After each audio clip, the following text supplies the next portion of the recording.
Lesser Banana. Halo badminton lovers, balik lagi dengan gue Michael di channel Lesser Banana. Nah, hari ini kita akan lanjut ngontui-ngontui. Cuman yang topik yang akan kita bahas itu beda daripada biasanya. Kalau biasanya kita unboxing raket atau kita nge-review raket badminton, hari ini kita bakalan nge-review sepatu badminton. Dan sepatu badminton yang akan gue bahas ini kali ini itu adalah sepatu badminton yang anti mainstream misalnya. Karena biasanya kan brand-brand gede di dunia bulu tangkis itu kan kalau nggak Victor, Yonex, Li-Ning, terakhir kan Mizuno tuh. Nah, kalau kali ini kita bakal bahas dari brand yang anti mainstream di luar 4 brand itu, cuman sepatunya kece abis. Sepatu apa itu? Kita lihat di sini. Cip. Kelihatan nggak ya tulisannya di sini? Ya, brandnya adalah brand Asics. Kalau misalnya kalian dengar kata Asics kan biasanya tuh mungkin lebih kepikirannya lari ya. Tapi buat teman-teman yang belum tahu, Asics itu juga ada buat sepatu khusus buat badminton. Sebenarnya Asics selain badminton ada juga buat tenis. Nah, tapi ini salah satunya yang high end-nya Asics untuk sepatu bulu tangkis. Sepatu apa itu? Ini dia. Ini namanya Asics Court Control FF2.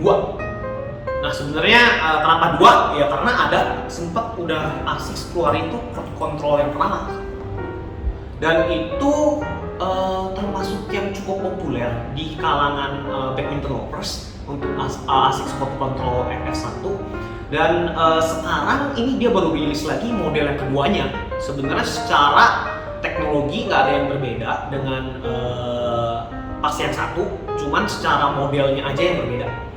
Mungkin teman-teman udah pernah lihat kali ya yang Control FF1 di Indonesia sih cukup banyak. Cuman kalau gue coba cari-cari, Control FF2 itu sampai sekarang masih belum ada di Indonesia dan jarang banget. Dan sebenarnya kalau untuk Control FF2 itu ada 2 warna utama.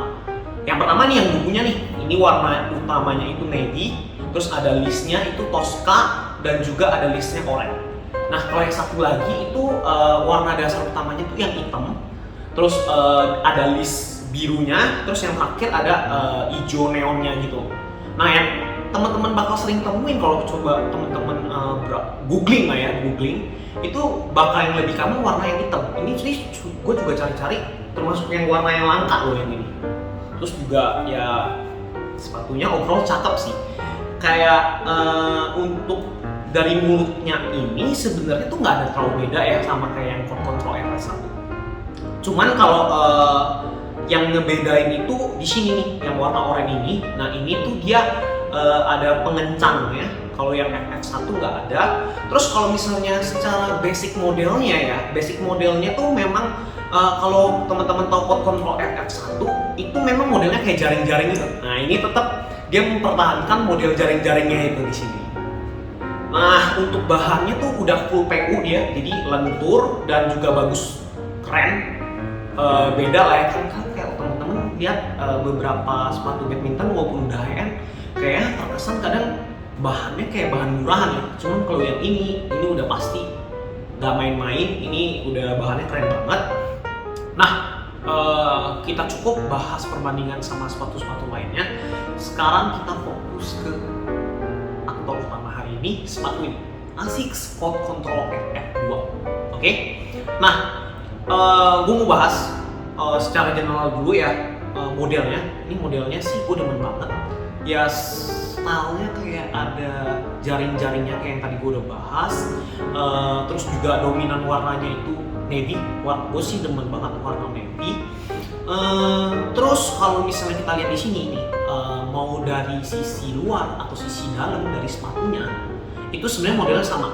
Kayak model jaring-jaring yang warna utamanya adalah navy, itu di overlay sedikit dengan yang warna Tosca di situ, dan ada logo Asics-nya.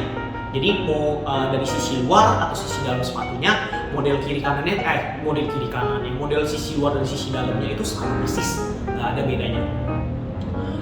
Terus untuk sisi tangnya kayak tadi gue juga sudah mention seperti awal, itu tang normal masuk kayak biasa. Kalau Yonex kan udah ada yang model socks atau model yang dia punya ankle-nya tinggi. Ini sih yang standar. Nah, kalau mungkin sepatu yang ankle-nya tinggi, nanti muncul pertanyaan, kira-kira gue bakal kena ankle nggak ya? So far sih gue nggak ada problem pas pakai ini, aman-aman aja, protectionnya oke, gue rasanya. Lalu berikutnya gue mau bahas itu ini yang ngebedain kan tadi gue juga udah bahas. Ini dia ada di sini ada tali pengencangnya yang warna oranye ini buat ngencengin sepatunya di yang Control FF1 sama yang sepatu-sepatu badminton lainnya. Jarang banget gue nemuin yang ada kayak ginian. Lalu sebelum kita masuk ke sole-nya, gue mau bahas dulu terkait ventilasi sepatu ini. Mungkin teman-teman lihat, anjir, ini mana ya ventilasinya? Kayaknya pengep nih pakai sepatu ini. Nah, tenang. Jadi kalau teman-teman lihat ini, yang warna Tosca nih, di sini, itu sebenarnya itu ventilasinya. Nih, nanti coba dilihat nih perbandingannya nih ya.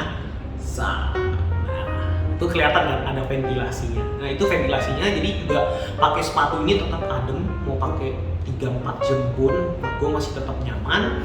Lalu kita masuk ke midsole. Midsole-nya dia pakai teknologinya si Asics yang namanya Flat Foam. Lalu untuk cushionnya nih, ini yang di highlight nih sama Asics. Dia pakai teknologi cushionnya pakai gel. Itu dia pakai di hampir semua jenis sepatunya si Asics yang high end, dia pasti pakai gel. Kalau di Yonex teman-teman taunya pasti Power Cushion atau Power Cushion Plus. Nah, kalau di Asics dia pakainya gel di sini nih. Oke, lalu kita mau bahas lagi terkait traction. Nah, di sini tractionnya itu udah non marking dan bener-bener didesain khusus buat badminton. Jadi buat gerakan-gerakan yang buat ngejar bola di depan atau kita buat gerakan agak nyamping, itu udah mantep banget. Ini sepatunya memang didesain khusus buat badminton. Lalu yang bisa teman-teman lihat juga di sini nih di warna biru Tosca ini di sini. Nah, itu tuh udah keras dia. Jadinya waktu kaki kita lagi gerak apa segala macam tuh nggak bisa nge-twist nih. Udah nggak bisa gerak nih tengah ini. Jadi bakal safety banget buat kita pakai. Lalu kita mau bahas satu lagi, itu terkait ini gue belum pernah keluarin sih sejak gue pakai. Udah gue pakai nih 2-3 bulan. Insole-nya. Nah kalau insole-nya nih teman-teman pasti tahu yang badminton. Kalau insole yang bagus itu dia kalau misalnya kita remes-remes mau kayak gimana pun nih, waduh, terbang ke depan, dia bakal balik lagi normal nih teman-teman, kayak nggak ada terjadi apapun. Jadi ini secara insole-nya juga udah bagus, walaupun sebenarnya dia masih standar doang ya, nggak terlalu tebal gimana, tapi tetap empuk ketika kita pakai. Oke, itu semuanya kayaknya banyak yang gue bahas, nilai-nilai plus aja ya dari sepatu ini. Sebenarnya ada satu yang mungkin kalau misalnya teman-teman habis lihat video ini tertarik buat beli sepatu Asics Court Control FF2. Itu satu. Sebenarnya udah menjadi main concern dari yang tipe Court Control FF yang pertama. Sama dia itu di sininya sempit banget di bagian sini. Nih teman-teman bisa lihat nih, memang modelnya itu ramping banget di sininya. Jadi kalau buat temen-temen badminton golfers yang kakinya tuh tipenya lebar, ini sih sebenarnya nggak gitu disaranin temen-temen. Karena jujur tipe kaki gue bukan tipe yang lebar. Tapi ketika gue pertama kali pakai sepatu ini, dan dengan catatan gue udah naikin ukurannya setengah ya teman-teman, setengah ukuran dari yang biasanya. Itu ketika masukin pertama sempit, gue bisa bilang sempit sih. Tapi setelah pakai 3-4 sesi sih ini udah enak, nyaman tetap pakainya. Terus juga nge-grip banget secara di kaki, kayaknya nggak bakal loss. Terus juga buat tractionnya itu lapangan yang biasa gue main tuh cukup licin. Temen-temen gue biasa pakai sepatu udah khusus badminton pun sering masih ngeluhnya licin. Cuman gue pakai sepatu ini sih gripnya mantap abis, nggak ada problem. Terus satu lagi yang temen-temen perlu jadiin concern ketika mau beli sepatu ini apa? Apalagi zaman covid kayak gini ya, apa-apa kita harus belinya online. Itu adalah ukurannya. Ukurannya itu kalau teman-teman jadi patokan sepatu, gue bilang kiblatnya ke Yonex aja lah ya. Karena Yonex tuh salah satu brand yang paling populer lah ya di dunia badminton. Nah, ini teman-teman bisa lihat, gua pakai sepatunya ini ukuran, ini udah gue naikin setengah ya. Itu ukuran Euro 40,5. Nah, secara milimeter itu dia di 257,5 mm. Nah, kalau teman-teman tahu nih chart sepatunya Yonex, kalau dia di Euro 40,5 secara milimeter dia tuh 260 mm. Jadi lebih panjang kurang lebih per ukuran tuh 2,5 mm dibanding sama sepatu Yonex. Nah, mungkin itu aja sih yang teman-teman perlu perhatiin kalau misalnya memang berminat, tertarik buat menginang sepatu kece ini yang anti mainstream ini. Yang gue sih jujur, gue demen banget sih sepatu ini, keren banget kalau menurut gue, apalagi ada list orange-nya ini. Itu aja sih, gimana teman-teman? Habis nonton, tertarik nggak nyari sepatu ini? Ini susah sih tapi nyarinya.